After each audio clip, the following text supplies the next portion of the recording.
ఈ పదాలు అయితే ఉంటాయి చూపిస్తాం.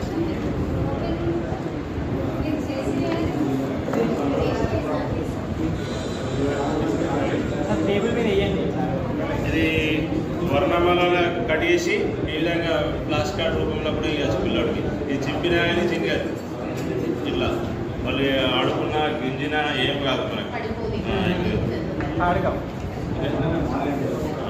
ఇప్పుడు పద సంపద చెప్పినా కదా, ఇది మన వీళ్ళంతా ఇట్లా వేసి పిల్లల్ని అప్పప్పటి నుంచి చదివ చేయటం. ఈ అన్ని రకాల పదాలు ఉంటాయి. అన్ని రకాల పదాలు కుక్కు పోసి ఇక్కడ పోసి దీనికై సరళ పదాలు, గుణిత పదాలు, దిత్త పదాలు, సంయుక్త పదాలు, సంశ్లేష పదాలు అన్ని రకాలుగా ఉన్నాయి. దీన్ని వేరు చేయమనచ్చు.